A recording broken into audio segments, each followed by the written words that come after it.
Bonjour à tous. Alors vous avez tous certainement déjà entendu parler de cette petite histoire, de cette petite fable, de la grenouille qui est dans une casserole d'eau chaude qui chauffe doucement et qui ne se rend compte de rien. Eh bien cette grenouille, c'est nous. C'est nous. Juillet 2021 a été le mois le plus chaud jamais enregistré sur les terres de l'hémisphère nord. Les 7 dernières années ont été les 7 années les plus chaudes jamais enregistrées au niveau de la planète. Le temps de la dérive climatique, qui n'était pas perceptible par nos sens humains, est terminé. Et j'ai envie de dire, tant mieux. Tant mieux parce qu'il existe aujourd'hui un fossé énorme entre notre connaissance, notre compréhension de ces enjeux et nos actes. Les entreprises, les gouvernements et les citoyens ont réagi de manière extrêmement forte et immédiate face à une menace comme le coronavirus. De quoi avons-nous besoin pour faire la même chose face à la dérive climatique ? Le changement ne viendra pas uniquement d'un nombre limité d'acteurs, comme par exemple les grandes entreprises. Si on regarde ce qui se passe du côté des États, chacun tergiverse un peu. On est sur des feuilles de route à plus 3,5 degrés, non contraignantes, qui ne sont aujourd'hui pas en passe d'être réalisées. Du côté des entreprises, l'innovation a un réel rôle à jouer pour créer des efforts d'entraînement, d'accélération, notamment en raison des interdépendances des entreprises dans leur chaîne de valeur, qui vont permettre véritablement d'inverser les normes. Toutes les entreprises, absolument toutes, devront s'adapter dans un monde bas carbone. La réglementation, la pression des clients, des fournisseurs, des parties prenantes, des investisseurs, et y compris bien sûr les risques physiques du changement climatique ne vont cesser de s'accentuer. Aujourd'hui, les entreprises ne sont clairement pas prêtes. 65%, c'est le taux de non-conformité, je dis bien de non-conformité, des entreprises françaises à l'obligation de reporting du bilan carbone. Alors la plupart du temps, le problème, ce n'est pas que ces entreprises ne sont pas volontaires pour le faire, c'est qu'elles ne savent pas vraiment comment s'y prendre, elles ne sont pas outillées à la mesure de leurs moyens humains et financiers.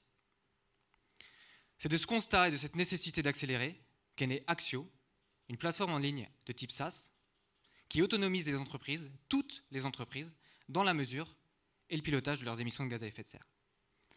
Alors la démarche commence bien sûr par un bilan carbone qui va être facilité sur la plateforme via de la collecte de données, les échanges avec toutes les parties prenantes, et puis le calcul automatisé des émissions. L'entreprise ensuite va définir sa stratégie de réduction en fixant des objectifs soit au niveau français ou au niveau international dans un cadre de neutralité carbone à l'échelle planétaire. Et enfin, dans un dernier temps, puisque c'est là l'objectif final de l'exercice, elle va définir et mettre en œuvre son plan d'action de réduction des émissions, sans se limiter à de la compensation carbone, qui n'est pas une solution à l'échelle systémique.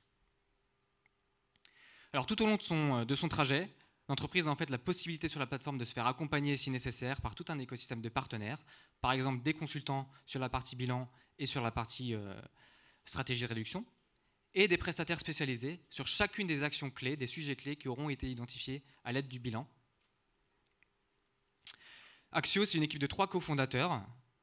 On partage le fait d'avoir chacun une dizaine d'années d'expérience en start-up, en conseil en stratégie et en développement durable. Donc aujourd'hui, on connaît très bien le métier de la comptabilité carbone et on est surtout très conscient de toutes les barrières en fait, et les obstacles qui peuvent se dresser sur le chemin de l'engagement des entreprises.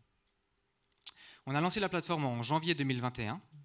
On a aujourd'hui, à ce jour, une 50aine de clients, de la TPE jusqu'à l'ETI de 2000 salariés, dans des secteurs très variés.